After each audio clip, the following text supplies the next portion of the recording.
ಮಾಜಿ ಸಿಎಂ ಯಡಿಯೂರಪ್ಪ ವಿರುದ್ಧ ದಾಖಲಾದ ಎಫ್ಐಆರ್ ರದ್ದು ಕೋರಿ ಅರ್ಜಿ ಸಲ್ಲಿಸಲಾಗಿದೆ. ಕಲಬುರಗಿಯ ಹೈಕೋರ್ಟ್ ಪೀಠಕ್ಕೆ ಎಫ್ಐಆರ್ ರದ್ದು ಕೋರಿ ಅರ್ಜಿ ಸಲ್ಲಿಸಲಾಗಿರುವಂತದ್ದು. ಮಾಜಿ ಸಿಎಂ ಯಡಿಯೂರಪ್ಪ ವಿರುದ್ಧ ಏನು ಎಫ್ಐಆರ್ ದಾಖಲಾಗಿದೆ, ಆ ಎಫ್ಐಆರ್ ರದ್ದು ಕೋರಿ ಅರ್ಜಿ ಸಲ್ಲಿಕೆ ಆಗಿರುವಂತದ್ದು. ಕಲಬುರಗಿಯ ಹೈಕೋರ್ಟ್ ಪೀಠಕ್ಕೆ ಎಫ್ಐಆರ್ ರದ್ದು ಕೋರಿ ಅರ್ಜಿ ಸಲ್ಲಿಸಲಾಗಿದೆ.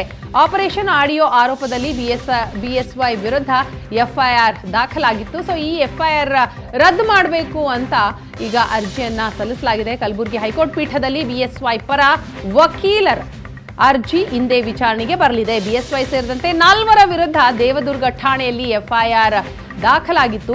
ಜೆಡಿಎಸ್ ಶಾಸಕ ನಾಗನಗೌಡ ಕಂದಕೂರು ಪುತ್ರ ಶರಣಗೌಡ ನೀಡಿದ ದೂರಿನ ಮೇರೆಗೆ ಈ ಎಫ್ಐಆರ್ ದಾಖಲಾಗಿರುವಂಥದ್ದು. ಕಲಬುರಗಿಯ ಹೈಕೋರ್ಟ್ ಪೀಠಕ್ಕೆ ಎಫ್ಐಆರ್ ರದ್ದು ಕೋರಿ ಈಗಾಗಲೇ ಅರ್ಜಿಯನ್ನು ಸಲ್ಲಿಸಲಾಗಿದೆ. ಆಪರೇಷನ್ ಆಡಿಯೋ ಆರೋಪದಲ್ಲಿ ಬಿಎಸ್ವೈ ವಿರುದ್ಧ ಎಫ್ಐಆರ್ ದಾಖಲಾಗಿತ್ತು. ಈ ಎಫ್ಐಆರ್ ರದ್ದು ಕೋರಿ ಇವತ್ತು ಅರ್ಜಿಯನ್ನು ಸಲ್ಲಿಸಲಾಗಿದೆ. ಅದರ ವಿಚಾರಣೆ ಕೂಡ ಇದೆ.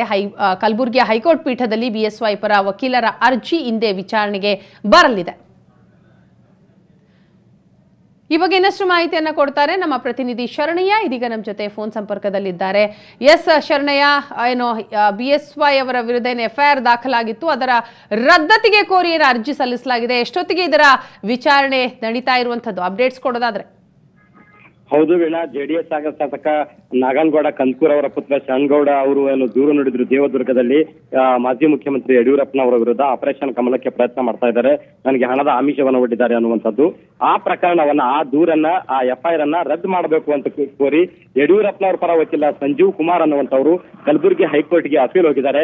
ಅದರ ವಿಚಾರಣೆ 12:30 ಸುಮಾರಿಗೆ ಕಲಬುರಗಿ ಹೈಕೋರ್ಟ್ ನಲ್ಲಿ, ಅಂದ್ರೆ ಇನ್ನೇನು ಒಂದು ಅರ್ಧ ಗಂಟೆನಲ್ಲಿ ಅದು ವಿಚಾರಣೆಗೆ ಬರಲಿದೆ. ಆ ವಿಚಾರಣೆಯ ನಂತರದ ಸಂದರ್ಭದಲ್ಲಿ ಅದನ್ನು ಎಫ್ಐಆರ್ ರದ್ದು ಪಡಿಸ್ತಾರ ಅನ್ನುವಂಥದ್ದು ಕಾದು ನೋಡ್ಬೇಕಾಗಿದೆ. ಒಟ್ಟಾರೆ ಇದೊಂದು ರಾಜ್ಯಾದ್ಯಂತ ಕುತೂಹಲ ಕೇಳಿಸಿರುವಂತಹ ಪ್ರಕರಣ. ಒಂದು ಆಪರೇಷನ್ ಕಮಲದ ಧ್ವನಿಸುರುಳಿ ಸ್ವತಃ ಮುಖ್ಯಮಂತ್ರಿ ಕುಮಾರಸ್ವಾಮಿ ಅವರು ಬಿಡುಗಡೆ ಮಾಡಿದ ನಂತರ ರಾಜ್ಯ ಅಷ್ಟೇ ಅಲ್ಲ ರಾಷ್ಟ್ರಾದ್ಯಂತ ಗಮನ ಸೆಳೆದಿತ್ತು. ಆ ಎಫ್ಐಆರ್ ರದ್ದತಿ ಕೋರಿ ಯಡಿಯೂರಪ್ಪನವರ ಪರ ವಕೀಲರು ಕಲಬುರಗಿ ಹೈಕೋರ್ಟ್ಗೆ ಅಪೀಲ್ ಅನ್ನು ಸಲ್ಲಿಸಿದ್ದಾರೆ. ಏನಾಗ್ತದೆ ಅನ್ನುವಂತಹ ನಿರೀಕ್ಷೆಯಲ್ಲಿದ್ದೀವಿ. ಎಸ್ ಶರಣಯ್ಯ, ಸಾಧ್ಯತೆಗಳು ಏನೆಲ್ಲ ಅಂತ ಈಗಾಗಲೇ ಸಾಕಷ್ಟು ಮಾಹಿತಿಗಳು ಕೂಡ ನಿಮಗೆ ಲಭ್ಯ ಆಗಿರುತ್ತೆ ಇವತ್ತು ಏನಾಗಬಹುದು ಅನ್ನುವಂತಹ ನಿಟ್ಟಿನಲ್ಲಿ. ಸೊ ಈ ಒಂದು ಎಫ್ಐಆರ್ ಪ್ರಕರಣಕ್ಕೆ ಸಂಬಂಧಿಸಿದಂತೆ ಏನೆಲ್ಲ ಸಾಧ್ಯತೆಗಳಿದೆ?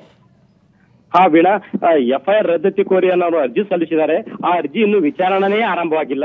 12:30 ನಂತರ ಇವತ್ತಿಗೆ ಅದು ವಿಚಾರಣೆಗೆ ಕೈಗೆತ್ತಿಕೊಳ್ಳಲಾಗ್ತಾ ಇದೆ ಕಲಬುರಗಿ ಹೈಕೋರ್ಟ್ ಪೀಠದ ಎದುರುಗಡೆ.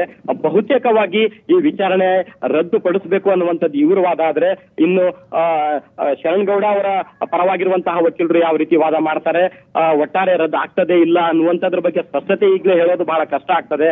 ಆದ್ರೆ ರದ್ದುಪಡಿಸಬೇಕು, ಈ ವಿಚಾರಣೆಯಲ್ಲಿ ಯಾವುದೇ ಅರ್ಥ ಇಲ್ಲ ಅನ್ನುವಂತಹ ಮಾತನ್ನ, ಆ ಆಡಿಯೋ ಕೂಡ ಒಂದು ಸಮರ್ಪಕವಾಗಿಲ್ಲ, ಡುಪ್ಲಿಕೇಟ್ ಆಗಿದೆ ಅನ್ನುವಂತಹ ಮಾತನ್ನ ಇವರು ಯಡಿಯೂರಪ್ಪನವರ ಪರ ವಕೀಲರು ಹೈಕೋರ್ಟ್ಗೆ ಮನವರಿಕೆ ಮಾಡಿಕೊಡೋದಕ್ಕೆ ಮುಂದಾಗಿದ್ದಾರೆ. ಈಗ 12:30 ಸುಮಾರಿಗೆ ಒಂದು ವಿಚಾರಣೆಗೆ ಕೈಗೆತ್ತಿಕೊಳ್ಳಲಾಗ್ತಾ ಇದೆ.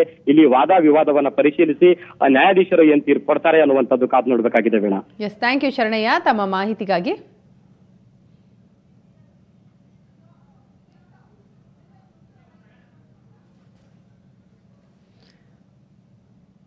ಮಾಜಿ ಸಿಎಂ ಯಡಿಯೂರಪ್ಪ ವಿರುದ್ಧ ದಾಖಲಾದಂತಹ ಎಫ್ಐಆರ್ ರದ್ದತಿ ಕೋರಿ ಇವತ್ತು ಏನು ಅರ್ಜಿಯನ್ನು ಸಲ್ಲಿಸಲಾಗಿದೆ. ಅರ್ಜಿಯ ವಿಚಾರಣೆ ಇವತ್ತು ನಡೀಲಿಕ್ಕಿದೆ. ಇನ್ನೇನು ಅರ್ಧ ಗಂಟೆಯಲ್ಲಿ ಈ ಅರ್ಜಿ ವಿಚಾರಣೆಗೆ ಬರುವಂಥದ್ದು. ಎಫ್ಐಆರ್ ರದ್ದು ಮಾಡಬೇಕು ಅಂತ ಕೋರಿ ಈಗ ಯಡಿಯೂರಪ್ಪ ಪರ ವಕೀಲರು ಅರ್ಜಿಯನ್ನ ಸಲ್ಲಿಸಿದ್ದಾರೆ.